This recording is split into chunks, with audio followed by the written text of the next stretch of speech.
सभी को नमस्कार। डियर स्टूडेंट्स, जैसा आप जानते हैं कि हमारा जो बायो का पेपर है वो 25 मार्च को उसकी डेट फिक्स है।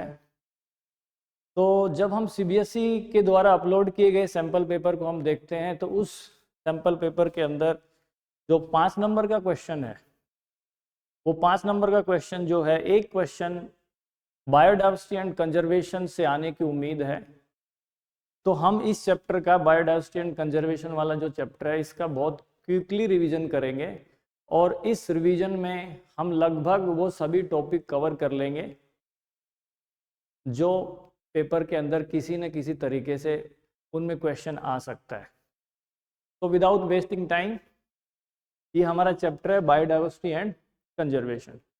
बायोडाइवर्सिटी जो टर्म है वो आपको मालूम है, बायोडाइवर्सिटी टर्म है that was popularised bye Edward Wilson. NCERT book में लिखा हुआ है, एडवर्ड विल्सन नाम के साइंटिस्ट ने बायोडाइवर्सिटी टर्म को क्या किया था, पॉपुलराइज किया था। एक्चुअल में बायोडाइवर्सिटी है क्या? इस धरती पर जितने भी जीव जंतु प्रेजेंट हैं वो सब मिलकर क्या बनाते हैं, बायोडाइवर्सिटी बनाते हैं। तो बायोडाइवर्सिटी को हम 3 टाइप्स में पढ़ते हैं। पहली टाइप होती है जिसको हम कहते हैं जेनेटिक डाइवर्सिटी, दूसरी है जिसको हम स्पीसीज डाइवर्सिटी कहते हैं, और तीसरा इकोसिस्टम डाइवर्सिटी। तो कई बार क्वेश्चन पूछ लिया जाता है 1 नंबर के अंदर कि एक प्लांट है और इस प्लांट का नाम है रोल्फिया वोमिटोरिया। ये प्लांट जो है ये हिमालय रीजन के अंदर पाया जाता है। इस प्लांट के अंदर एक केमिकल मिलता है जिस केमिकल का नाम होता है रेसरपाइन। तो हर पेड़ के अंदर इस केमिकल की जो पोटेंसी है, पोटेंसी का मतलब इस केमिकल की जो काम करने की क्षमता है वो, और दूसरा इसकी जो कंसंट्रेशन, इसकी जो मात्रा है, वो हर पेड़ के अंदर, इस पेड़ के अंदर रोल्फिया वोमिटोरिया के अंदर अलग अलग पाई जाती है। तो मान लीजिए सवाल आ गया यहाँ पे 1 नंबर में कि रोल्फिया वोमिटोरिया के अंदर जो केमिकल पाया जाता है उसकी पोटेंशियल और कंसंट्रेशन अलग अलग है, तो ये किस तरह की डाइवर्सिटी है? तो इसका आंसर क्या होगा? It is a type of genetic diversity. ठीक है, प्लांट का नाम आप एक बार लिख के देख सकते हैं, रोल्फिया वोमिटोरिया नाम है इस प्लांट।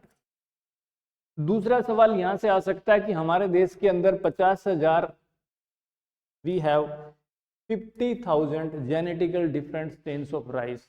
चावल है वो हमारे देश में अनेकों प्रकार का चावल पाया जाता है। तो यहाँ पे भी हमारे पास कौन सी डाइवर्सिटी आती है? Genetic diversity. आपको स्टेटमेंट दे देंगे या एमसीक्यू पूछ लिया कि India has more than 50,000 genetically different strain of rice, तो इसमें बताइए कौन सी डाइवर्सिटी है? तो कौन सी होगी इसमें? Genetic diversity. सिमिलरली अगर आपसे ये पूछ लिया जाता है कि भारत में जो मैंगो है उसकी भी हजारों तरह की वैरायटीज पाई जाती हैं, इसके अंदर भी आप कौन सी डाइवर्सिटी बताएंगे? Genetic diversity. उसके बाद दूसरे टाइप की डाइवर्सिटी आती है जिसको हम कहते हैं स्पीसीज डाइवर्सिटी। स्पीसीज डाइवर्सिटी हमारे पास 2 रीजन है, एक रीजन है वेस्टर्न घाट, दूसरा रीजन है ईस्टर्न घाट। इस घाट के अंदर जो एम्फीबियंस हैं, मेंढक हैं या दूसरी स्पीसीज हैं, वो एम्फीबियंस बहुत ज्यादा संख्या में है इस जगह पे। इस जगह पे भी है लेकिन उनकी संख्या यहाँ पे क्या है? कम है। तो मान लीजिए क्वेश्चन इस तरह से गया कि Western Ghat harbours more species of amphibians as compare to Eastern Ghat, तो which type of diversity is exhibited here? तो आप क्या बताएंगे? Species diversity. उसके बाद हम तीसरे तरह की डाइवर्सिटी पे चलते हैं जिसको हम कहते हैं इकोलॉजिकल डाइवर्सिटी। अगर मैं अपने देश की बात करूं, इंडिया की, तो हमारे देश के अंदर बहुत तरह के इकोसिस्टम्स पाए जाते हैं।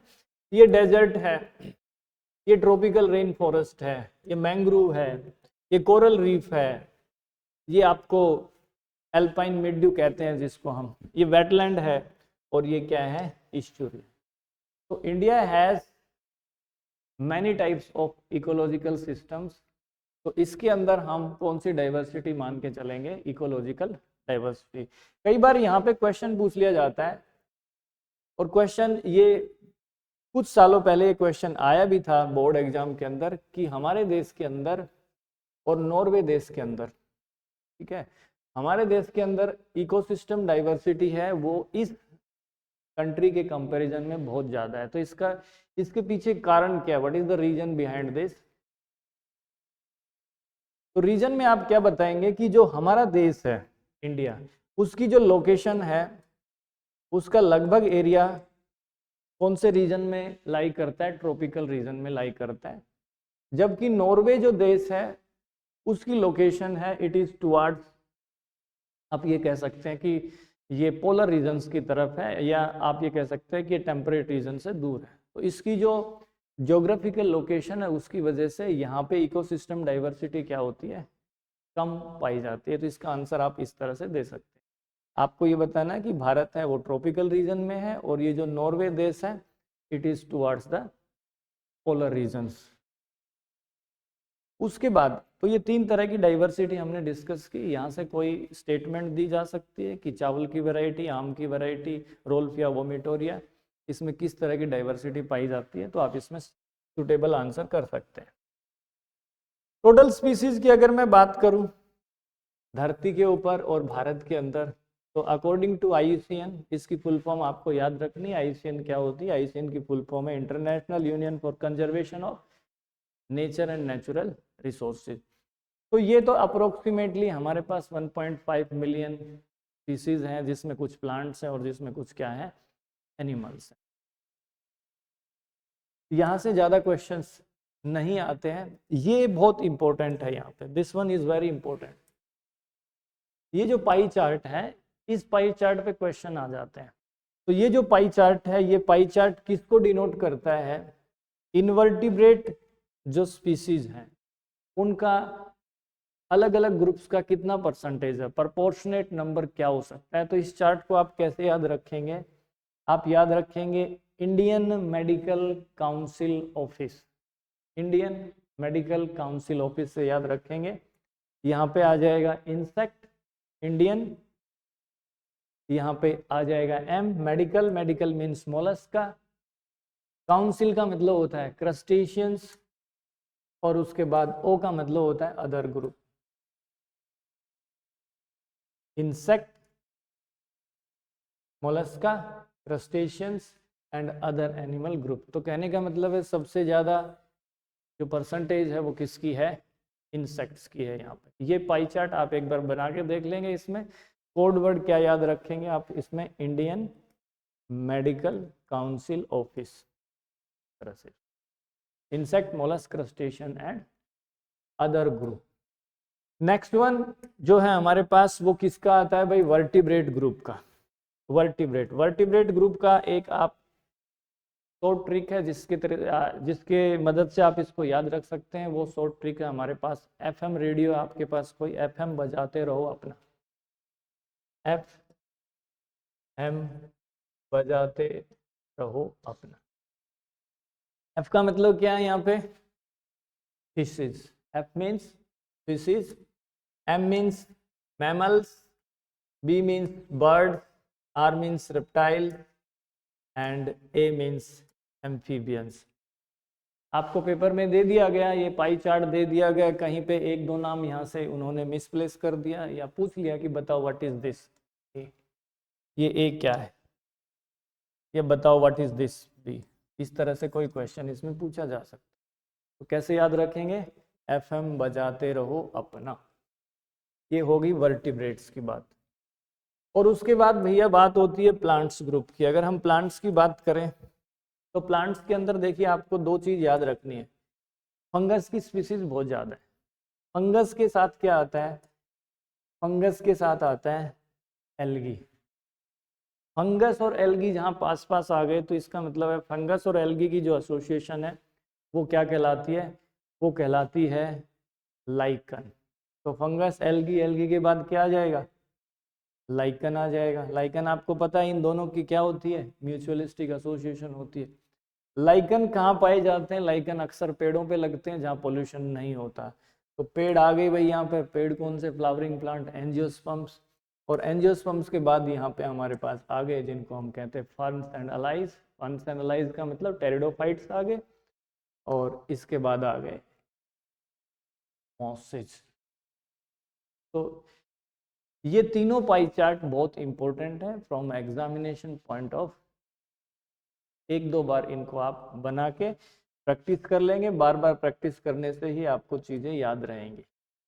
अब ये सवाल भी बहुत बार आता है कि जो बायोलॉजिस्ट हैं उनको अभी तक इस चीज का पूरा अंदाजा नहीं है कि उनके पास प्रोकैरियोट्स की कितनी स्पीसीज हो सकती हैं। प्रोकैरियोट्स का मतलब बैक्टीरियल स्पीसीज कितनी हो सकती। तो इसके पीछे क्या कारण है कि हम आज तक ये पूरा अनुमान नहीं लगा पाए, काउंट नहीं कर पाए कि कितनी प्रोकैरियोटिक स्पीसीज हमारे पास है, मोनेरन्स कितने। तो भैया इसके पीछे जो मेन कारण है वो है कि पहला जो कॉन्वेंशनल टैक्सोनॉमिक मेथड है, जिन मेथड्स से हम किसी भी स्पीसीज को आइडेंटिफाई करते हैं, जैसे मेंढक है, सांप है, मैमल है, बर्ड है, तो वो तो हमें आंखों से दिख रहा है, कॉन्वेंशनल मेथड है, उसमें रंग कैसे, कितनी पैर है, कितनी विंग्स है, चोंच कैसी है, तो मैनी कैरेक्टर्स। लेकिन यहाँ पे जो ये प्रोकैरियोट्स हैं उनके ऊपर हम वो कॉन्वेंशनल मेथड, वो मेथड जो हम एक बर्ड को पहचानने में करते हैं या एक इंसेक्ट को पहचानने में करते हैं, वो यहाँ पे नहीं लागू कर सकते, क्योंकि बैक्टीरिया देखने में बहुत छोटा होता है, उसको माइक्रोस्कोप की मदद से ही हम देख सकते हैं। दूसरी प्रॉब्लम क्या है कि अगर हम किसी स्पीसीज को मान लीजिए कहीं से कलेक्ट करके उसका आइडेंटिफिकेशन करना चाहते हैं और वो स्पीसीज बहुत हाई टेम्परेचर पर वहाँ पाई जाती है, तो हम अपनी लैब में लाके उसको वो कंडीशंस नहीं दे सकते जो उसको नेचुरल कंडीशंस मिलती है वहाँ पे। तो दूसरी प्रॉब्लम ये है हमारे पास कि बहुत सारी स्पीसीज को हम लेबोरेटरी कंडीशंस के अंदर उनको कल्चर नहीं कर सकते। तीसरी प्रॉब्लम ये है कि अगर हम बायोकेमिकल या मॉलिक्यूलर मेथड फॉलो करें, इनको छोड़ दें और बायोकेमिकल या मॉलिक्यूलर मेथड फॉलो करें, तो प्रोकैरियोट्स की स्पीसीज ही मिलियंस में चली जाएगी। तो ये तीन हमारे पास वो कारण हैं जिनकी वजह से जो टैक्सोनॉमिस्ट हैं, बायोलॉजिस्ट हैं, वो इस बात को लेकर श्योर नहीं है कि what is the total number of prokaryotic species. ये क्वेश्चन कई बार पूछा गया है बोर्ड एग्जाम्स के अंदर। ये क्वेश्चन, ये टॉपिक जो है कि पैटर्न ऑफ बायोडाइवर्सिटी क्या है, कि बायोडाइवर्सिटी किस तरह से बदलती है। जैसे जैसे हम किसी हाई एल्टीट्यूड पे जाते हैं तो वहाँ पे बहुत सारे पैरामीटर्स जब नीचे से ऊपर की तरफ जाते हैं तो क्या होते हैं, चेंज होते हैं। तो इसी तरह क्या होता है, बायोडाइवर्सिटी का भी एक अपना पैटर्न होता है, जिसमें पहला पैटर्न हमारा होता है लैटिट्यूडनल ग्रेडियंट। लैटिट्यूडनल ग्रेडियंट, ये लैटिट्यूड है और ये लाइनिंग क्या है, लॉन्गिट्यूड है। This one is latitude. तो ये आपने एसएस में पढ़ा है कि ये हमारे पास इक्वेटर है, और जब हम इक्वेटर से दूर जाते हैं, जब हम इक्वेटर से किधर जाते हैं, दूर जाते हैं, पोलर्स की तरफ जाते हैं। This is tropical region, this is temperate region and this is polar region. तो बायोडाइवर्सिटी क्या होती है, घटती है। क्या होती है, species diversity decreases as we move away from equator towards, या अगर हम उल्टा कहें, पोल से हम इक्वेटर की तरफ आए तो बायोडाइवर्सिटी क्या होती है, इंक्रीज होती है। ठीक है, ये आपको जनरली मालूम है। उसके बाद जैसे ये कह दें कि एक एग्जाम्पल की मदद से ये बात समझाइए आप, कि with the help of example इस बात को आप प्रूव करें कि बायोडाइवर्सिटी जब हम इक्वेटर से पोल्स की तरफ जाते हैं तो घटती है। तो इस बात को एक एग्जाम्पल की मदद से समझाइए। तो आपको एक एग्जाम्पल याद रखना है, CNG। CNG जो गैस होती है, C का मतलब कोलंबिया, N का मतलब न्यूयॉर्क और G का मतलब ग्रीनलैंड। देखिए कोलंबिया की लोकेशन यहाँ पे, कोलंबिया जो है, कोलंबिया जो शहर है या देश है वो इक्वेटर के पास होता है। किसके पास है, इक्वेटर के पास। तो यहाँ पे पक्षियों की जो प्रजातियां हैं वो 1400 है। How many, there are 1400 species of birds Colombia के अंदर। जैसे जैसे हम ऊपर की तरफ बढ़े, 41 डिग्री नॉर्थ में आ गए, मतलब हम टेम्परेट रीजन में आ गए, न्यूयॉर्क के आसपास आ गए, तो यहाँ पे देखिए स्पीसीज बर्ड्स की घट गई। यहाँ 1400 थी, यहाँ पे कितनी होगी, 105। From 1400 it is decrease to 105। फिर हम पहुंच गए पोलर रीजन्स के ऊपर। जैसे ये ग्रीनलैंड देखिए, इसकी लोकेशन, न्यूयॉर्क की लोकेशन यहाँ पे है। तो यहाँ पे बर्ड्स की स्पीसीज सिर्फ और सिर्फ कितनी है, 56, तो डिक्रीज हो रही है। 1400 से कितनी हुई 105, 105 से कितनी हो गई 40। तो यही ट्रेंड मैं आपको बताने की कोशिश कर रहा था कि जब हम इक्वेटर से पोल्स की तरफ जा रहे हैं बायोडाइवर्सिटी क्या हो रही है, डिक्रीज हो रही है। एक एग्जांपल बता देंगे, कोलंबिया शहर, दूसरा न्यूयॉर्क और उसके बाद ग्रीनलैंड। इनमें आप ये नंबर याद रख लेंगे, फ्रॉम 1400 टू 105 टू 56। ये सवाल ठीक ठाक है, कई बार पूछ लिया जाता है बोर्ड एग्जाम के अंदर। ये आपको मालूम है कि जो ट्रॉपिकल अमेजन रेन फॉरेस्ट है जो साउथ अफ्रीका में पाया जाता है, इसके साउथ अमेरिका में पाया जाता है, सॉरी साउथ अमेरिका में, इसको हम लंग्स ऑफ द प्लैनेट कहते हैं। और धरती के ऊपर इसमें सबसे ज़्यादा बायोडाइवर्सिटी पाई जाती है। ये डाटा है, आपको ज़्यादा इसके ऊपर क्वेश्चंस नहीं पूछे जाते हैं, फिर भी आप एक बार नज़र दौड़ाएंगे तो आपको एहसास हो जाएगा कि यहाँ पे बायोडाइवर्सिटी क्या है, बहुत ही ज़्यादा है। अब ये इम्पोर्टेंट है, दिस हाइपोथेसिस इज इम्पोर्टेंट, और हम इसको वेरी इंपॉर्टेंट टॉपिक्स में ले सकते हैं कि ट्रॉपिकल रीजन जो है, जो रीजन इक्वेटर के पास है, वहां पे बायोडाइवर्सिटी बहुत ज़्यादा पाई जाती है। बायोडाइवर्सिटी वहां पे क्या होती है, बहुत ही ज़्यादा पाई जाती है। तो इसके क्या कारण है, क्या हाइपोथेसिस है, ठीक है। पहला जो हाइपोथेसिस है कि जो ट्रॉपिकल रीजन्स हैं वो रिलेटिवली क्या रहे हैं, अनडिस्टर्ब्ड रहे हैं। ये जो रीजन है यहाँ पे कोई ज़्यादा डिस्टरबेंस नहीं हुआ है और बहुत लंबे समय से, मिलियंस ऑफ ईयर्स। तो जिस रीजन के अंदर कोई ज़्यादा बड़ा डिस्टरबेंस ना हो, तो वहाँ पे जो स्पीसीज वहाँ पे पाई जाती हैं, वो स्पीसीज अपने आप को उस एनवायरनमेंट के अकॉर्डिंग क्या कर लेती हैं, एडजस्ट कर लेती हैं, एक्लेमेटाइज कर लेती हैं, और अपना जो निश होता है, अपना जो हैबिटेट होता है, उसमें अपने आप को स्पेशलाइज कर लेती है, ठीक है। जबकि जो टेम्परेट रीजन है वहाँ पे क्या होती है, फ्रीक्वेंट ग्लेशिएशन। ग्लेशिएशन का मतलब वहाँ बहुत ज़्यादा बर्फबारी होती है, बर्फ बहुत ज़्यादा जमती है, टेम्परेचर बहुत लो चला जाता है। तो वहाँ की स्पीसीज को अपने आप के हैबिटेट में एडजस्ट करने में क्या होता है, बहुत समय लगता है। तो पहला कारण ये हो गया, ये इंपॉर्टेंट टॉपिक है, यहाँ से क्वेश्चन बहुत बार आता है। पहला कारण क्या बताया मैंने, ट्रॉपिकल रीजन्स का जो सिस्टम है, एनवायरनमेंट है, वो बहुत सालों से, लाखों अरबों सालों से वो अनडिस्टर्ब सा रहा है, जबकि टेम्परेट में ऐसा नहीं है। दूसरा, ट्रॉपिकल एनवायरनमेंट जो होता है वो मोर और लेस क्या होता है, कांस्टेंट होता है, प्रिडिक्टेबल होता है। मतलब जो भी स्पीसीज वहाँ पे प्लांट एनिमल की स्पीसीज है, वो एक्चुअल में क्या करती है, उस एनवायरनमेंट को प्रिडिक्ट कर लेती हैं, उसके अंदर कोई ज़्यादा बड़ा उतार चढ़ाव नहीं आता, तो वो अपने हैबिटेट के अंदर स्पेशलाइज्ड हो जाती है, ठीक है। ऐसी कंडीशंस टेम्परेट में नहीं पाई जाती, और टेम्परेट में नहीं पाई जाती तो स्पीसीज कम होती है वहाँ पे। और तीसरा कारण भाई सोलर एनर्जी का है। ये आप लोग जानते हैं कि जहाँ पे सोलर एनर्जी ज़्यादा है, सोलर एनर्जी आपको ज़्यादा मिलेगी, तो ऑब्वियस सी बात है वहाँ प्रोडक्टिविटी ज़्यादा मिलेगी, और जहाँ प्रोडक्टिविटी ज़्यादा है वहाँ के बायोमास ज़्यादा होगा, और बायोमास ज़्यादा होगा तो ऑब्वियस सी बात है वहाँ पे species of plants and animals क्या मिलेगी, ज़्यादा मिलेगी। So these are the 3 regions which explain why biological diversity is more in case of tropical regions। ये important topics के अंदर ये आता है। ये तीनों पॉइंट्स आप एक बार ठीक से लिख के और याद कर लेंगे। अब ये इस चैप्टर का सबसे महत्वपूर्ण टॉपिक है। This topic is very very important.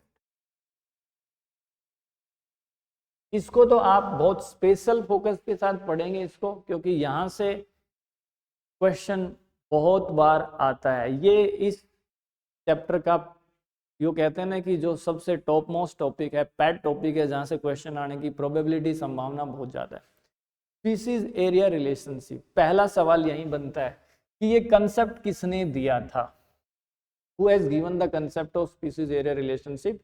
तो इसके अंदर जो नाम आप बताएंगे that is Alexander von Humboldt. Alexander von Humboldt, जिसको हम फादर ऑफ इकोलॉजी कहते हैं इन द वर्ल्ड, दुनिया के अंदर इकोलॉजी के जो फादर है वो ये साहब हैं, अलेक्जेंडर वॉन हम्बल्ट।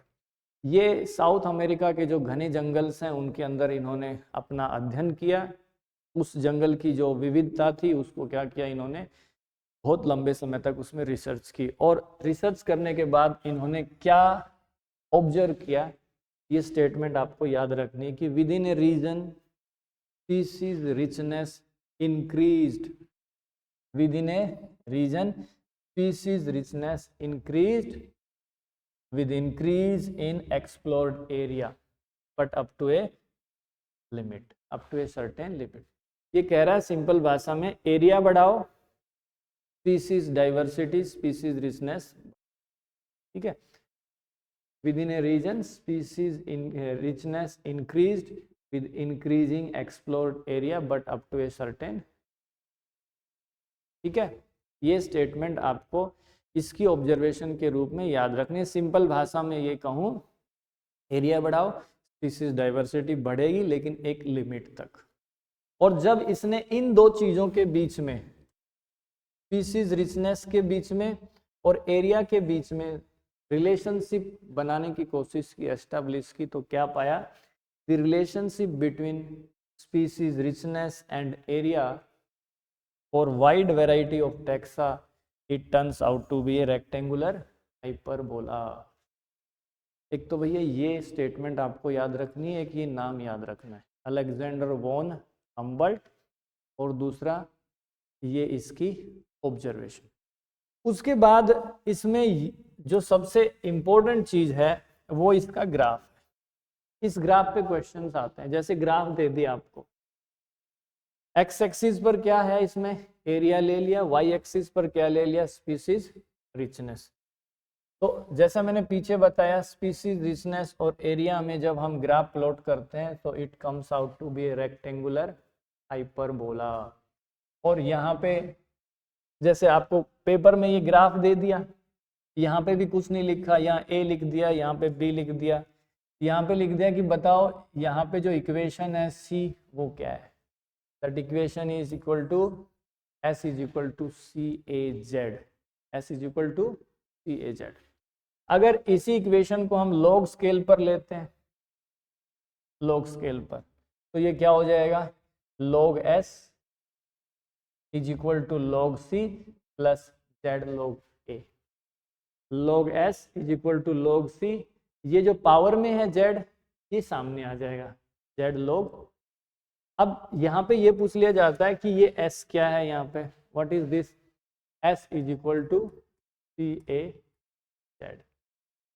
S क्या है भाई, S is species richness. What is A, A is area. What is Z, Z क्या है यहाँ पे, ये Z is very important, Z है यहाँ पे slope of the line, Z is slope of the line, जिसको हम रिग्रेशन कोफिशिएंट भी कहते हैं। क्या कहते हैं, जिसको हम रिग्रेशन कोफिशिएंट भी कहते हैं। And what is C, C is Y intercept. C क्या होता है, वाई इंटरसेप्ट, ठीक है। अब इसके अंदर ये जो Z की वैल्यू होती है, ये Z की वैल्यू होती है 0.12 0.2, किसी भी टैक्सा के लिए ले लीजिए आप, नॉर्मल कोई भी टैक्सा ले लीजिए, बर्ड्स मैमल ले लीजिए, ये वैल्यू आपको कितनी आती है, 0.12 0.2। अगर Z की वैल्यू कितनी आ रही है, 0.62 1.2, इसका मतलब जो एरिया आप स्टडी कर रहे हैं वो एरिया बहुत बड़ा है, दैट इज उस एरिया को अगर मान सकते हैं हम, अगर पूरे एंटायर कॉन्टिनेंट्स, हम सातों के सातों कॉन्टिनेंट्स को ले लें तो Z की वैल्यू क्या आती है, 0.6 to 1.2। और Z की वैल्यू ज्यादा आने का मतलब यही है कि the area under study is very large. जैसे ये अध्ययन किया गया था कि जो फ्रूट ईटिंग बर्ड्स हैं और मैमल्स हैं ट्रॉपिकल फॉरेस्ट के अंदर, अलग अलग कॉन्टिनेंट्स के अंदर जो ट्रॉपिकल फॉरेस्ट है, उनके अंदर जब Z की वैल्यू फाइंड आउट की गई थी तो ये कितनी आई थी, 1.115। तो this one is very important, ये बहुत इंपॉर्टेंट चीज है, ठीक है।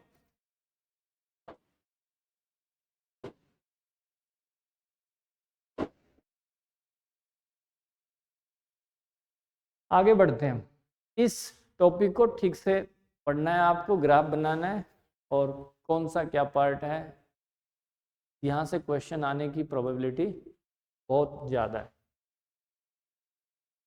फिर उसके बाद कि किसी भी इकोसिस्टम के अंदर जो स्पीसीज प्रेजेंट है, उन स्पीसीज की जो डाइवर्सिटी है वो उस इकोसिस्टम के लिए क्या महत्व रखती है। तो एक कॉमन सी बात है कि जिस इकोसिस्टम में बहुत ज़्यादा स्पीसीज है, जिस इकोसिस्टम के अंदर स्पीसीज क्या है, बहुत ही ज़्यादा है, वो इकोसिस्टम क्या होता है, स्टेबल होता है। क्या होता है भाई, स्टेबल होता है। और डेविड टिलमन नाम का एक इकोलॉजिस्ट है, अगली स्लाइड में जो आएगा उसके बारे में मैं अगली स्लाइड में डिस्कस करूंगा। लेकिन कई बार ये भी आता है कि जो स्टेबल कम्युनिटी होती है उसकी क्या खास बात होती है। स्टेबल कम्युनिटी वो होती है जिसकी प्रोडक्टिविटी ईयर आफ्टर ईयर ज़्यादा बदलाव नहीं दिखाती। मतलब इस साल ये थी, अगले साल थोड़ा बहुत चेंज हो जाता है प्लस माइनस, लेकिन ज़्यादा बहुत बड़ा बदलाव अगर उसकी प्रोडक्टिविटी में आया तो वो स्टेबल कम्युनिटी नहीं है। तो it should not show much variation in the productivity.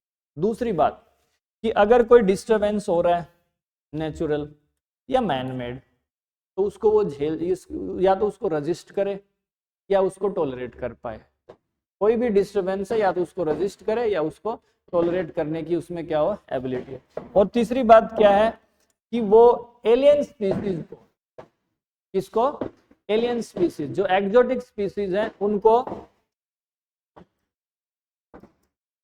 Exotic species जो हैं उन स्पीसीज को अंदर घुसने से क्या करे, रोके। उनको अंदर घुसने से क्या करे, रोके। शादियों का प्रोग्राम है, पटाखे छूट रहे हैं, यहाँ पे डिस्टर्बेंस भी है। तो जैसा मैं आपको बता रहा था कि ये है वो साइंटिस्ट जिसका नाम है डेविड टिलमन। तो डेविड टिलमन ने क्या हाइपोथेसिस दिया था भाई, डेविड टिलमन ने ये कहा था कि जिस इकोसिस्टम के अंदर बहुत ज्यादा स्पीसीज हैं उसकी प्रोडक्टिविटी में या बायोमास में ईयर आफ्टर ईयर कोई ज्यादा वेरिएशन उसके अंदर नहीं आएगा। और ज्यादा स्पीसीज हैं तो भैया उसकी प्रोडक्टिविटी भी क्या होगी, हाई होगी। Productivity will be very high. ठीक है, ये कौन सा हाइपोथेसिस है, डेविड टिलमन हाइपोथेसिस है। इसको भी आप एक बार ठीक से याद कर लेंगे। This one is very important, ये भी इंपॉर्टेंट टॉपिक्स के अंदर आता है, जिसको हम कहते हैं रीवेट पोपर हाइपोथेसिस। क्या कहते हैं जिसको, रीवेट पोपर हाइपोथेसिस। ये हाइपोथेसिस किसने दिया था, it was given by Paul Ehrlich. Paul Ehrlich, spelling check कर लेना एक बार, पॉल एहरलिच ने ये कंसेप्ट दिया था, रीवेट पोपर हाइपोथेसिस। इसने एक हवाई जहाज को एक इकोसिस्टम के साथ क्या किया है, कंपेयर किया है, सिमिलरिटी उसके अंदर बताई। देखो एक तरफ इसने क्या कहा है कि हवाई जहाज है, एक तरफ क्या है, एक इकोसिस्टम। इसने कहा कि जो हवाई जहाज होती है उसके हर पार्ट रिवेट्स के द्वारा जुड़े हुए हैं। रिवेट का मतलब होता है नट बुलेट। तो एक इकोसिस्टम के अंदर, एक इकोसिस्टम है उसके अंदर बहुत सारी स्पीसीज एक दूसरे से कनेक्ट है और वो कनेक्ट होके एक इकोसिस्टम बनाती है। ठीक है, तो इसने एरोप्लेन को किसके बराबर माना, इकोसिस्टम के बराबर। Aeroplane is similar to ecosystem. Species जो है वो किसके जैसी है, रिवेट के जैसी। ठीक है, अब क्या होता है कि मान लीजिए कोई इसमें से, इस एरोप्लेन में कोई पैसेंजर ट्रेवल कर रहा है और वो रिवेट को पॉप करता है, खोल लेता है और अपने साथ घर ले जाता है। तो अगर वो रिवेट को पॉप करके ले जा रहा है, इसका मतलब इकोसिस्टम से एक स्पीसीज क्या हो रही है, एक्सटिंक्ट हो रही है। तो रिमूवल ऑफ ए रिवेट वो किसके बराबर हो गया, एक्सटिंक्शन ऑफ ए स्पीसीज।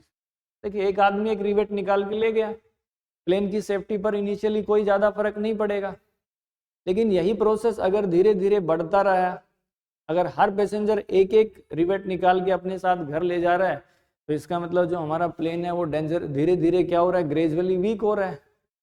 ठीक है, अगर कोई पैसेंजर उस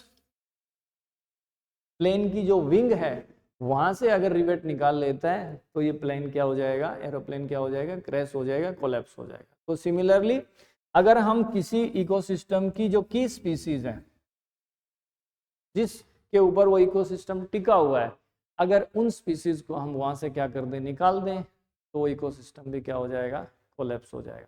तो ये है रिवेट पोपर हाइपोथेसिस, ये analogy, ecosystem, aeroplane, rivet, species, rivet निकालना, स्पीसीज का एक्सटिंक्ट होना, विंग से निकालना की स्पीसीज का एक्सटिंक्ट होना।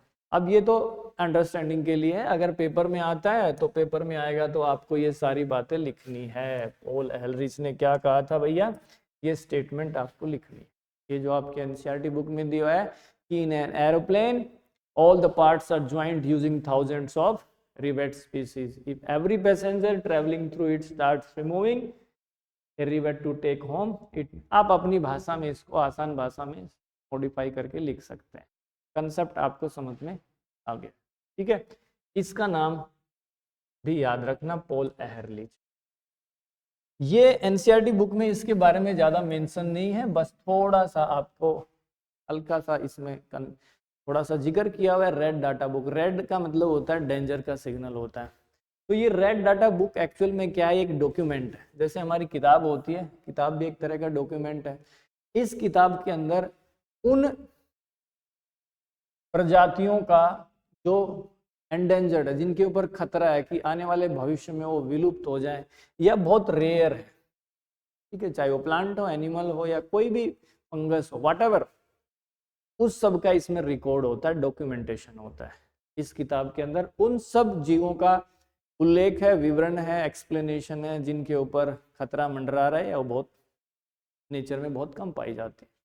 ये जो किताब है ये IUCN ने स्टार्ट की थी 1964 के अंदर। इस किताब का पर्पज क्या, ये इंपॉर्टेंट बात है। किताब क्या हमें इंफॉर्मेशन प्रोवाइड करती है, ठीक है। पहली इंफॉर्मेशन ये है कि जो विलुप्त होने का खतरा है किसी स्पीसीज के ऊपर दुनिया के अंदर, वो कितना है, ठीक है।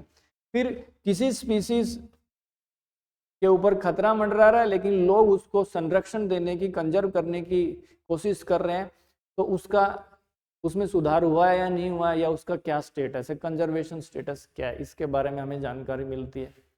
फिर उसके बाद ये हमें वो सारी इंफॉर्मेशन और मॉनिटरिंग प्रोवाइड करती है एंडेंजर्ड स्पीसीज के, किस स्पीसीज का तो कैसे उसको देखना है, किस तरह से मॉनिटर करना है, कैसे उसके ऊपर अध्ययन करना है, वो सारी इंफॉर्मेशन ये जुटाती है। तो ये इस किताब का क्या है भाई, पर्पज, ठीक है। बहुत बार इसके ऊपर सवाल आ सकता है रेड डाटा बुक के ऊपर। अच्छा आगे बढ़ते हैं हम। कुछ ऐसे एनिमल्स हैं जो धरती से क्या हो चुके हैं, विलुप्त हो चुके हैं, जिसके एग्जाम्पल्स हैं, ये हमारे पास बर्ड है, डोडो बर्ड, मॉरिशस के अंदर था। ये हमारे पास क्वेगा है, अफ्रीकन जेब्रा के जैसा। ये थाइलेसिन है, ऑस्ट्रेलिया के अंदर मार्सुपियल्स में आता है। और ये हमारे पास है टेलर सी काऊ, जो रशिया के अंदर है। ये कुछ एग्जाम्पल्स हैं उन एनिमल्स के जो धरती से क्या हो चुके हैं, विलुप्त हो चुके हैं। अच्छा ये भी याद रखना, ये टाइगर की हमारे पास 3 सब स्पीसीज है, one is Java, Caspian and Bali. ये 3 स्पीसीज है, जावा, कैस्पियन एंड बाली। ये नाम भी आपको याद रखना है, बाकी ये अभी प्रेजेंट। अच्छा ये एक बहुत ही इंटरेस्टिंग बात है कि इस धरती के ऊपर जितने भी वर्टिब्रेट ग्रुप हैं उसमें सबसे ज्यादा विलुप्त होने का खतरा है वो किसके ऊपर मंडरा रहा है, एम्फीबियंस के। एम्फीबियंस के ऊपर बहुत ज्यादा बड़ा खतरा है। उसका कारण क्या है, पहला कारण तो ये है कि हैबिटेट लॉस हो रहा है, फ्रेगमेंटेशन हो रही है। जहाँ ये पाए जाते हैं वो जगह उसको हम नुकसान पहुंचा रहे हैं। वेटलैंड्स रिड्यूस हो रहे हैं, वेटलैंड्स का मतलब वो एरिया जो बारिश के दौरान पानी से भर जाते हैं वो कम हो रहे हैं। क्लाइमेट में भी बहुत बदलाव है और डिजीजेस भी एक फैक्टर हो सकता है।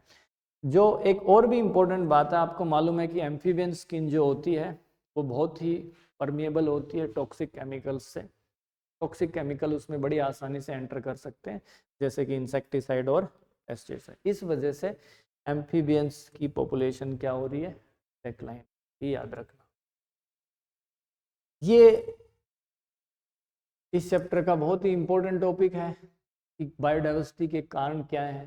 तो हम 4 कारण मेन पढ़ते हैं। देयर आर 4 रीजंस जिनको हम इविल क्वार्टेट कहते हैं। क्वार्टेट का मतलब there are 4 regions. How many regions? There are 4 regions. पहला आता है हैबिटेट लॉस एंड फ्रेगमेंटेशन। ये सबसे इंपॉर्टेंट कारण है बायोडाइवर्सिटी लॉस का, हैबिटेट लॉस एंड फ्रेगमेंटेशन। आपकी एनसीईआरटी बुक कहती है कि जो ट्रॉपिकल रेन फॉरेस्ट थे, जो एक समय धरती के ऊपर, धरती का जो लैंड एरिया है वो 14% इन जंगलों के द्वारा घिरा हुआ था, लेकिन वो घटते घटते कितना हो गया? 14% से 6%। वो इसी वजह से हुआ। जो लंग ऑफ द प्लैनेट कहलाता है, जिसको हम अमेजन रेन फॉरेस्ट कहते हैं, उस जंगल को भी साफ किया जा रहा है ताकि हम कुछ ग्रास लैंड बना सके और हम सोयाबीन ग्रो कर सके। क्या ग्रो कर सके? सोयाबीन, ताकि हम बीफ कैटल्स को क्या कर सके? रेयर कर सके। तो ये पहला रीजन हो गया, habitat loss and fragmentation.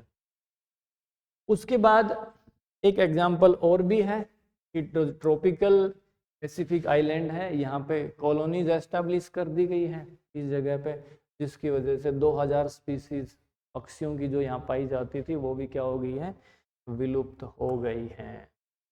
Over exploitation, किसी भी रिसोर्स का, एनिमल का, प्लांट का एक्सेस में, अत्यधिक मात्रा में उसका यूटिलाइज करना, उससे भी वो क्या हो जाती है? विलुप्त हो जाती है। और इसकी वजह से हमारे पास ये मैमल है स्टेलर सी काऊ, जैसा पीछे मैंने आपको बताया था, मैमल स्टेलर सी काऊ रसिया के अंदर पाई जाती मैमल है। ये मांस की वजह से लोग इसको मारते थे और इसकी होगी पॉपुलेशन कम हुई, फिर ये विलुप्त हो गई। पैसेंजर पीजन, इसको भी, इसका जो मांस होता है वो सस्ते रेटों में मिलता था, तो इसकी एक्सेसिव हंटिंग हुई, ये भी धरती से गायब। दिस वन, इसके ऊपर क्वेश्चन बहुत बार आते हैं इस टॉपिक के अंदर, पर्टिकुलरली ये बड़ा इंपॉर्टेंट है, एलियन स्पीसीज इन्वेजन, कि बाहर देश की कोई स्पीसीज किसी दूसरे देश में पर्पजली या एक्सीडेंटली इंट्रोड्यूस कर दी जाती है और वो वहां पे कोराम तहलका मचा देती है। जैसे ये मछली है जिसका नाम है नाइल पर्च। इस मछली को ईस्ट अफ्रीका की विक्टोरिया लेक में डाल दिया गया और ये मछली क्या करे? इस मछली ने जो वहां की मछलियां थी छोटी छोटी सिचलिड फिश, उनकी 200 स्पीसीज को क्या कर गई? खा गई और ये विलुप्त हो गई। This one is gone. तो एलियन स्पीसीज इन्वेजन से, ये तो बात होती वर्ल्ड की बात करें तो आप इसका नाम ले सकते हैं नाइल पर्च का। इंडिया की अगर मैं बात करूं, भारत देश की बात करूं, तो ये जो प्लांट है ये हमारे देश के नहीं है, ये बाहर देशों से हमारे देश में लाए गए एक्सीडेंटली या पर्पजली। इसमें ये आप जानते हैं पार्थिनियम प्लांट है। पार्थिनियम प्लांट जो है, इस प्लांट के बारे में आपने पीछे भी पढ़ा है, sexual reproduction in flowering plant, की इसके जो पोलन ग्रेन्स है पोलन एलर्जी कॉज करते हैं, तो वहाँ पे भी इसका जिक्र होता है। तो ये इतना फैल चुका है, व्हीट के साथ ये क्या हो गया हमारे देश में, हम इसको ले आए गेहूं के साथ, और इतना फैल गया है कि इसने हमारी जो नेटिव स्पीसीज, हमारे देश की जो पेड़ पौधे हैं, जो हर्ब्स और सर्ब्स हैं, उनको ग्रो नहीं करने दे रहा है। ये है लैंटाना कमारा और ये है वाटर हायासिंथ, जिसको आप जानते हैं पानी के अंदर उगता है वाटर हायासिंथ। आइकोर्निया क्रासिपस, जिसको हम टेरर ऑफ बंगाल कहते हैं। तो ये हमारी जो देश की प्रजातियां हैं पेड़ पौधों की, उनके लिए एक खतरा बने हुए हैं। तो ये अगर पूछा जाए इंडियन कंटेक्स्ट में, इस कंटेक्स्ट में याद रखना, अगर भारत के संदर्भ में पूछा जाता है कि भारत को मानते हुए कुछ ऐसे एग्जाम्पल बताइए पेड़ों के जो बाहर देशों से आए और हमारे देश वाले पेड़ों को क्या कर रहे हैं, वो खतरा बने हुए हैं, तो आपको ये एग्जाम्पल बताने हैं। उसके बाद ये एक कैटफिश है, नाम याद रखना इनके, बार बार लिख के प्रैक्टिस करना है, क्लेरियस गैरीपाइनस। ये कैटफिश है। इन मछलियों के मुंह के ऊपर बिल्ली के जैसे बार्बल्स होते हैं। तो हमने इसको इलीगली हमारे एक्वाकल्चर्स के अंदर इंट्रोड्यूस कर दिया, जहाँ पे हम मछली पालते हैं। और ये जो है, ये हमारी जो कैटफिश है, हमारे देश की जो कैटफिश है उनके लिए ये खतरा बने। तो ये तो बात होगी एलियन स्पीसीज इन्वेजन की या एक्सोटिक स्पीसीज इन्वेजन। ठीक है भाई, आगे बढ़ते हैं। को एक्सटिंक्शन। को एक्सटिंक्शन वो कारण है कि जहां पे दो स्पीसीज हैं, ए और बी, ये दोनों स्पीसीज एक दूसरे से म्यूचुअलिस्टिक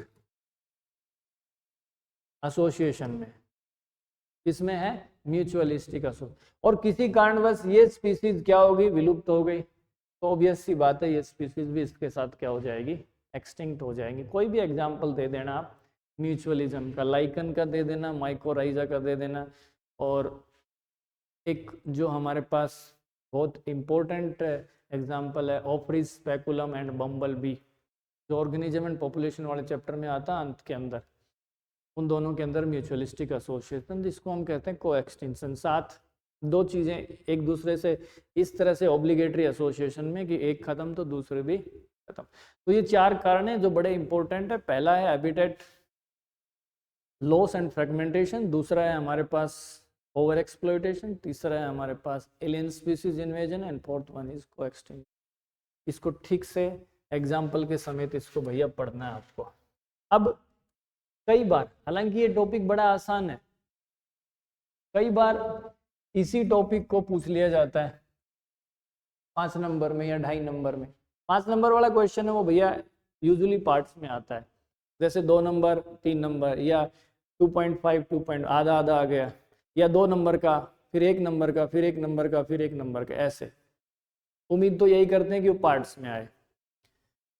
तो हमारे पास ये सिंपल सा सवाल है कि हमें जो इस धरती पर जीव जंतु हैं, पेड़ पौधे हैं, उनको क्यों सुरक्षित रखना है। तो अगर हम इसको अपनी भाषा में लिखें तो हो सकता है एग्जामिनर आपको ठीक से नंबर ना दे, तो आप इसको स्पेसिफाइड तरीके से लिखें। पहला है जिसको हम कहते हैं narrowly utilitarian argument. Narrowly utilitarian argument में क्या आता है कि बायोडाइवर्सिटी से हमें क्या मिलता है भैया, खाना मिलता है। ठीक है, जो भी आप खाना खा रहे हैं जिसमें दाल है, अनाज है, फ्रूट्स हैं, सब्जियां हैं, वो सब किससे आती है, बायोडाइवर्सिटी से। लकड़ी है फर्नीचर बनाने के लिए, आग जलाने के लिए, कपड़ा है, फाइबर है, वो सब यहाँ से आ रहा है। कंस्ट्रक्शन मटेरियल है, इंडस्ट्रियल प्रोडक्ट्स, जो भी रबड़ हो गया, टैनिन हो गया, बहुत सारे ऐसे प्रोडक्ट्स हैं जो हमें पेड़ पौधों से मिलते हैं। और उसके बाद मेडिसिनल इंपॉर्टेंस के लिए हम ड्रग्स भी प्लांट से आते हैं, बहुत सारी जो ड्रग्स हैं वो प्लांट डिराइव्ड है। तो इन चीज़ों की वजह से हमें बायोडाइवर्सिटी को क्या करना है, कंजर्व करना है। लेकिन याद रहे नैरोली यूटिलिटेरियन में इन चीज़ों का ही जिक्र करेंगे आप, नैरो स्पेसिफिक। ठीक है, फिर आ जाता है ब्रॉडली, ब्रॉड दायरे के अंदर। इसमें क्या आता है कि भाई धरती पर जो ऑक्सीजन है वो हमें बायोडाइवर्सिटी से मिलती है, जो सबसे इंपॉर्टेंट बात है। जो भी फ्रूट सब्जी हम खा रहे हैं उसमें अगर पोलिनेटर्स ना होंगे, बीज ना होंगी, हनी बीज ना होंगी, मोथ ना होंगे, बीटल्स नहीं होंगे, एंट्स नहीं होंगी, तो पॉलिनेशन नहीं होगा, और पॉलिनेशन नहीं होगा तो ऑब्वियस सी बात है फूड प्रोड्यूस ही नहीं होगा। और उसके बाद ये एस्थेटिक प्लेजर है कि हर कोई चाहता है कि धरती हरी भरी रहे, जंगल रहे, पेड़ पौधे रहें, तो सौंदर्य धरती का बना रहेगा। तो ये ब्रॉडली आर्ग्यूमेंट्स में आता है। इथिकल आर्ग्यूमेंट्स क्या कहता है, इथिकल आर्ग्यूमेंट ये कहता है कि ये हमारी नैतिक जिम्मेवारी है कि इस धरती पर कोई भी जीव हो, चाहे छोटा या बड़ा, उसकी कोई ना कोई वैल्यू है, इंट्रिंसिक वैल्यू है। तो ये हमारी जिम्मेवारी बनती है कि हम उसको बेवजह से ना मारें, बेवजह से उसको डिस्टर्ब ना करें, ताकि ये जो बायोलॉजिकल लिगेसी है, डाइवर्सिटी है, आने वाली पीढ़ियों के लिए बची रहे। ठीक है, ये था कि हमें बायोडाइवर्सिटी को क्यों कंजर्व करना है। ये इंपॉर्टेंट पार्ट है भाई, है आसान ये, लेकिन अगर इसको लिखना आ गया तो आप इन हेडिंग्स में इन चीज़ों का जिक्र करेंगे। तीनों हेडिंग्स बनाएंगे, नैरोली, ब्रॉडली एंड इथिकल, और इनमें स्पेसिफिक पॉइंट्स इनके अंदर आप मेंशन करेंगे।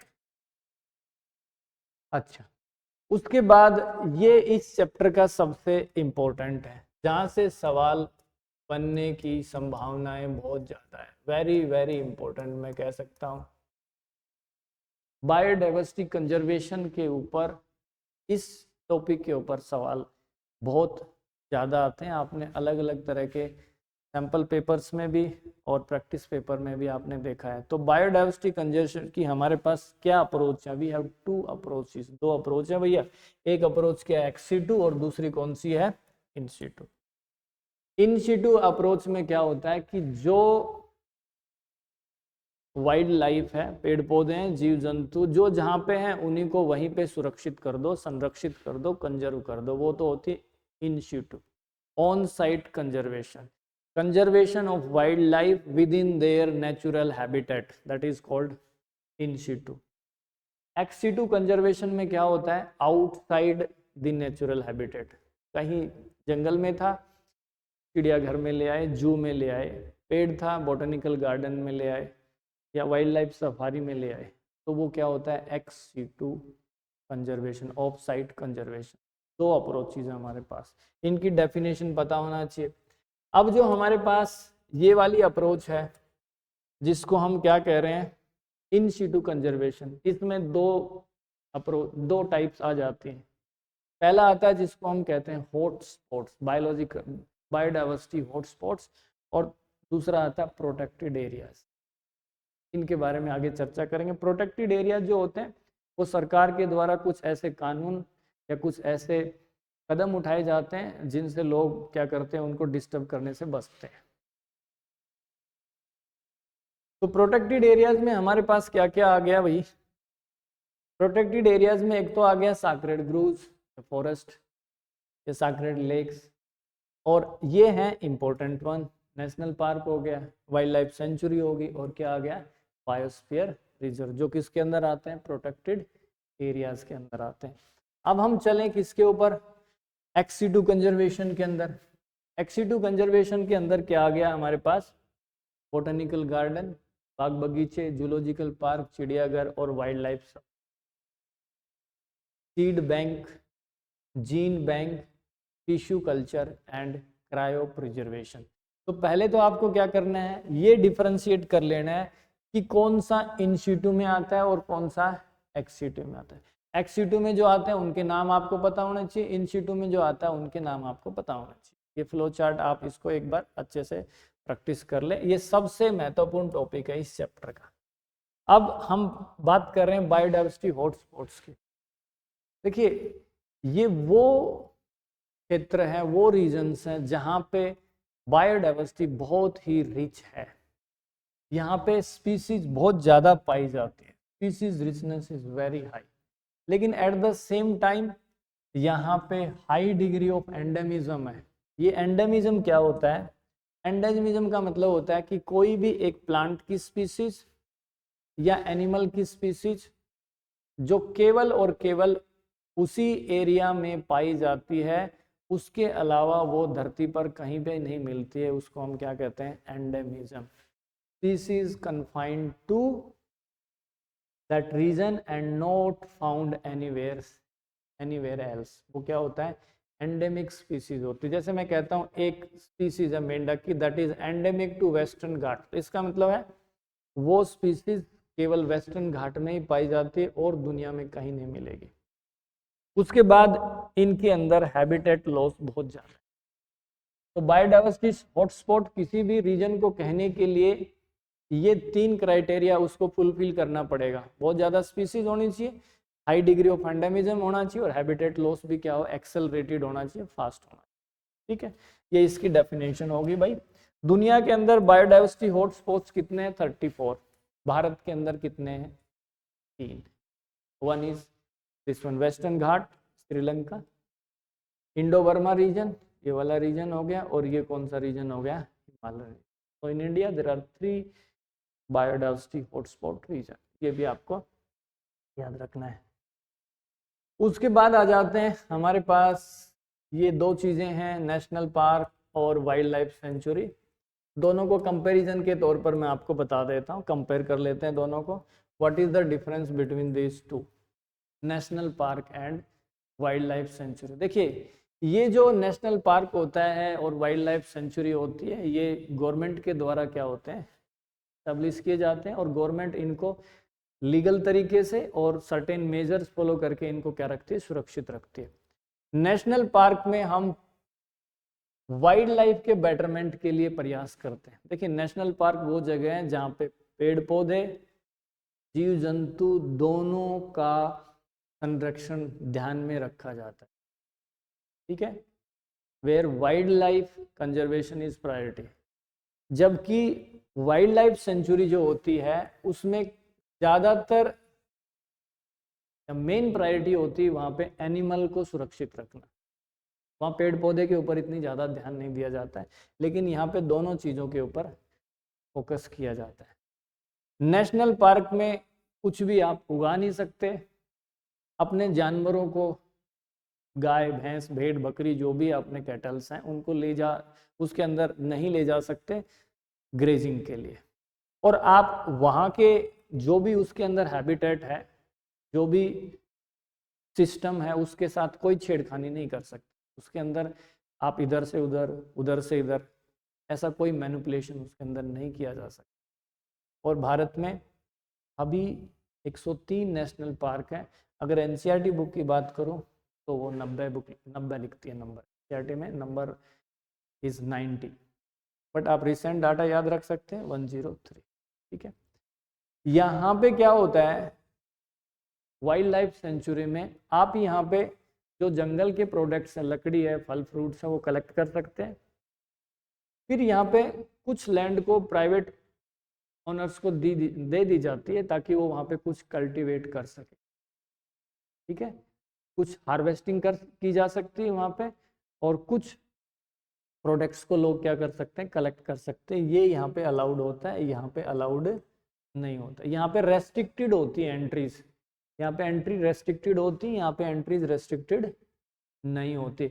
इसकी जो बाउंड्रीज है वो डिफाइंड होती है। नेशनल पार्क की जो सीमाएं हैं वो डिफाइंड है, इसकी जो बाउंड्री है वो डिफाइंड है। और भारत में अभी फिलहाल जो number of wildlife century है दैट इज 536, एनसीईआरटी लिखती है 448, तो ये डिफरेंस हो गया। उसके बाद बात आती है तीसरा प्रोटेक्टेड एरिया, जिसको हम क्या कहते हैं, बायोस्फीयर रिजर्व।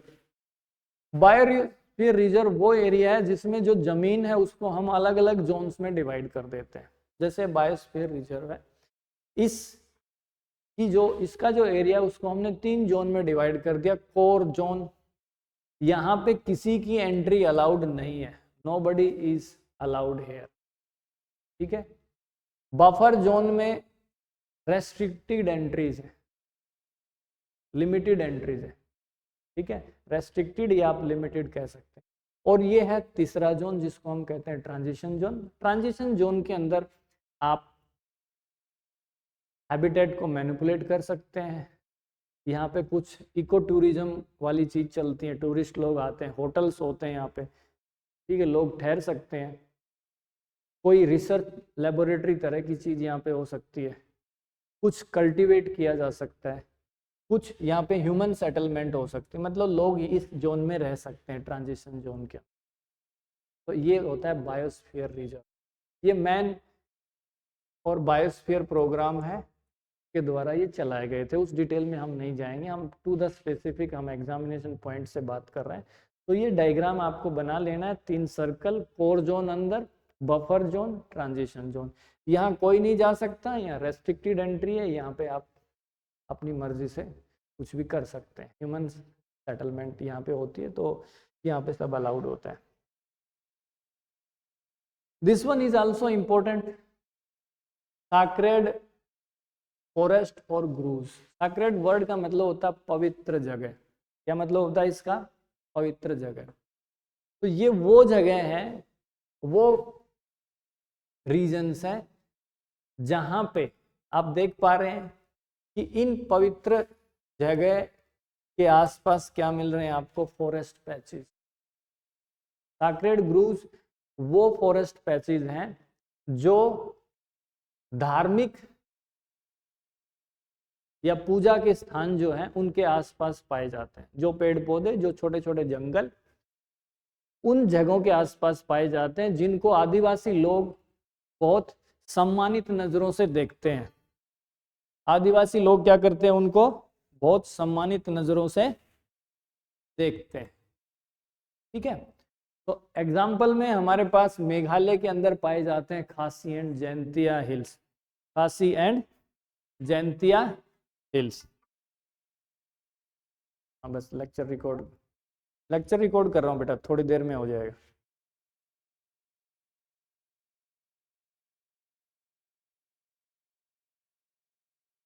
तो पहला एग्जाम्पल क्या दिया मैंने, मेघालय में, याद रखना। और हमारे राजस्थान में अरावली हिल्स हैं, मध्य प्रदेश के अंदर सरगुजा, चंदा एंड बास्तर रीजन्स हैं, और कर्नाटक और महाराष्ट्र के अंदर वेस्टर्न घाट में बहुत सारे सैक्रेड ग्रूव्स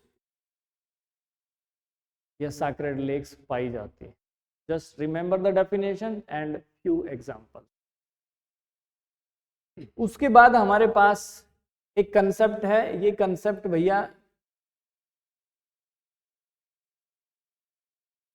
जिसको हम कहते हैं रामसर साइट या वेटलैंड्स। ये टॉपिक आपकी एनसीईआरटी बुक में नहीं है, एनसीईआरटी बुक में नहीं है, लेकिन ये सप्लीमेंट्री मटेरियल के अंदर दिया हुआ है, यहाँ से सवाल आ सकता है, रामसर साइट या वेटलैंड्स। ठीक है, एक्चुअल में क्या होता है कि जब बारिश होती है तो दूर दूर जो लो लाइंग एरिया होता है, नीचे का एरिया है, समतल एरिया है, वहाँ पे पानी भर जाता है, तो उस एरिया को हम वेटलैंड कहते हैं। क्या कहते हैं? तो what is the definition of Ramsar site और wetland? Low lying marshy area which get filled during rains और flow from other water bodies. बारिश का पानी या किसी दूसरी वाटर बॉडी से पानी ओवरफ्लो करके यहाँ पे इकट्ठा हो जाता है, जैसा आप यहाँ पे देख रहे हैं, ये वेटलैंड कहलाता है। भारत में 89 वेटलैंड है, एनसीईआरटी बुक में कोई जिक्र नहीं है इनका। इनका इंपॉर्टेंस क्या है? What is the importance? अच्छा, एक सवाल और भी है, या रामसर साइट नाम क्यों देते हैं इसको? रामसर साइट नाम इसलिए देते हैं क्योंकि वेटलैंड्स के ऊपर जो सम्मेलन हुआ था, कॉन्फ्रेंस हुआ था, वो ईरान देश के अंदर, ये रामसर एक जगह है, वहां पे हुआ था, इसलिए इसका नाम क्या पड़ गया है? Ramsar site. तो what are the ecological importance? Ecological importance क्या? पानी खड़ा रहेगा तो आपको पता है कि जमीन के अंदर परकोलेट करेगा, तो ग्राउंड वाटर रिचार्ज हो जाएगा। ठीक है, उसके बाद it provide protection from floods, बाढ़ से बचाता है हमें, और बहुत सारे एक्वेटिक ऑर्गेनिजम्स के लिए क्या प्रोवाइड करता है? हैबिटेट। यहाँ पे आप देख सकते हैं, इट प्रोवाइड्स हैबिटेट। बहुत सारे पक्षी यहाँ पे, माइग्रेटरी बर्ड्स यहाँ पे आते हैं।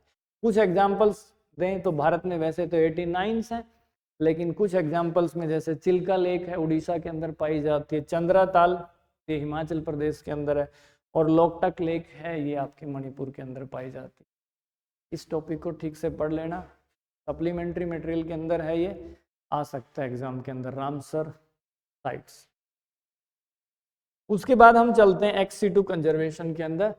एक्स-सिटू कंजर्वेशन जैसे मैंने बताया था कि ऑफ साइट कंजर्वेशन है, जहाँ पे जो एनिमल्स या जो प्लांट हैं जिनके ऊपर खतरा मंडरा रहा है, उनको उसकी नेचुरल हैबिटेट से निकाल के हम एक ऐसी सेफ जगह पे ले आते हैं और उसको स्पेशल केयर दी जाती है। ठीक है, जैसे कि जूलॉजिकल पार्क, ये आप समझते हो, जू के अंदर हम उन एनिमल्स को रखते हैं जिनके ऊपर क्या है? बहुत बड़ा खतरा है। बोटेनिकल गार्डन्स में प्लांट्स को हम प्रोटेक्शन देते हैं। वाइल्ड लाइफ सफारी के अंदर हम बहुत सारे जो एनिमल्स हैं उनको रखते हैं, वाइल्ड लाइफ सफारी। तो ये तीनों चीज़ें किसके अंदर आ गई भाई? एक्स-सिटू कंजर्वेशन के अंदर। उसके बाद एक्स-सिटू कंजर्वेशन में ये अप्रोच भी आती है जिसको हम कहते हैं क्रायो प्रिजर्वेशन। क्रायो प्रिजर्वेशन में हम क्या करते हैं? किसी भी एंडेंजर्ड स्पीसीज का गैमीट या जाइगोट या एम्ब्रियो, उसको हम एक वाइबल कंडीशन में रख लेते हैं, बहुत ही लो टेम्परेचर के, और जब जरूरत पड़ती है तो उसको हम क्या करते हैं? वहाँ से निकाल लेते हैं। टिश्यू कल्चर मेथड भी, इस मेथड से हम उन प्लांट्स को क्या कर सकते हैं? बचा सकते हैं जिनके ऊपर खतरा है। And next one is seed bank, जहाँ पे सीड्स को स्टोर किया जाता है, और even we have gene banks. तो ये सारी चीज़ें किसके अंदर आती हैं? एक्स-सिटू कंजर्वेशन के अंदर आती है। एक एक दो लाइन इनके बारे में याद रखना, बट नाम इनके इंपॉर्टेंट है, कौन कौन सी एक्स-सिटू अप्रोच में आती है। ये सवाल बहुत बार पूछा जाता है कि जो इन-सिटू कंजर्वेशन है वो एक्स-सिटू कंजर्वेशन से ज़्यादा बेहतरीन है, ऐसा क्यों? क्योंकि इन सिटू कंजर्वेशन में हम पूरे के पूरे इकोसिस्टम्स को सुरक्षित रख रहे हैं इन सिटू, क्योंकि जीव जंतु को सुरक्षित रखना है वही जगह पे जहाँ वो पाया जाता है। तो जहाँ पे वो रह रहा है तो उसके आसपास का जो सराउंडिंग है उसको भी हमें सुरक्षित रखना पड़ेगा। तो वहाँ पे क्या होता है कि पूरा का पूरा इकोसिस्टम सुरक्षित रहता है, फिर वहाँ की जेनेटिक डाइवर्सिटी मेंटेन रहती है, क्योंकि हम किसी एनिमल या प्लांट को वहाँ से निकाल के दूसरी जगह पे नहीं ले जाते। दूसरा, ये मेथड, इसमें ज़्यादा खर्चा नहीं आता है, this is a cost effective approach. और कल्चरल हेरिटेज मतलब क्या होता है, किसी जगह पे कोई जानवर मिलता है तो देश दुनिया में ये जाना जाता है कि भाई वो वहीं पे पाया जाता है, लोग वहाँ की संस्कृति उससे जुड़ी हुई होती है, तो वो बच जाती है वहाँ पे। और उसके बाद जो लोग रिसर्च करते हैं वाइल्ड लाइफ के ऊपर, उनको सफिशिएंट डाटा वहाँ पे मिल सकता है। तो ये इम्पोर्टेंट बात है कि इन सिटू एक्स सिटू से बेहतरीन क्यों है, इन पॉइंट्स को आप याद रख लेंगे। ये अंतिम पड़ाव पे पहुंच गए इस चैप्टर के, जो है हमारे पास, जिसको हम कहते हैं अर्थ समिट।